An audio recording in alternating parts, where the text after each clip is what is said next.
Alors les chrétiens, ils disent que non, Jésus est de la descendance de la tribu de Juda. Mais le Coran nous dit non, il est plutôt de la tribu de Lévi. Pourquoi? Parce que Marie, la mère de Jésus-Christ, n'a jamais été descendante de David. C'est-à-dire, elle n'a jamais été de la tribu de Juda, mais plutôt de la tribu de Lévi, la tribu des sacrificateurs.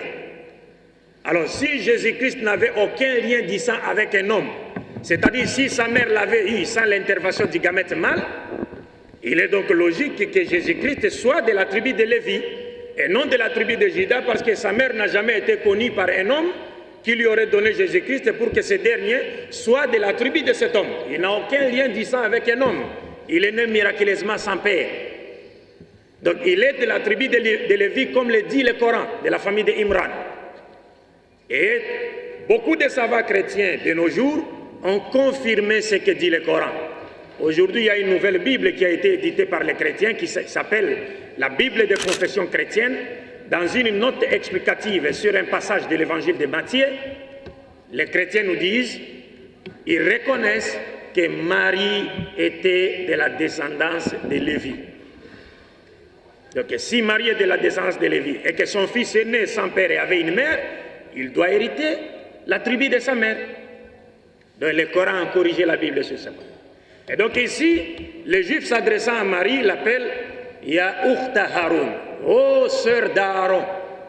Les Juifs disent à Marie, ô sœur d'Aaron, comment as-tu pu faire cela? Ton père n'a jamais été un homme corrompu, ni ta mère une femme débauchée. Nous connaissons la suite, que Marie avait demandé aux Juifs de questionner qui? L'enfant. Et c'était le premier miracle de Jésus-Christ selon le Coran. Mais selon la Bible, le premier miracle de Jésus, c'est qu'il a transformé l'eau en vin, n'est-ce pas? Et il a servi aux gens pour qu'ils se saoulent. Vous comprenez? Mais le premier miracle de Jésus, selon le Coran, c'est qu'il a parlé alors qu'il était encore bébé. Et que cela ne nous étonne pas si Dieu a fait parler un bébé. Parce que dans la Bible, Dieu a fait parler un animal. Nous y reviendrons, Inch'Allah. Donc ces deux passages du Saint-Coran font allusion à la calomnie grave des Juifs contre Marie. Les Juifs qui accusaient injustement Marie d'avoir été coupable de fornication. Et que dans sa fornication, elle aurait eu qui? Jésus-Christ. Et vous pouvez vérifier cela dans les livres des Juifs jusqu'à nos jours. Ça existe. Il y a un livre des Juifs intitulé, appelé l'Évangile du ghetto.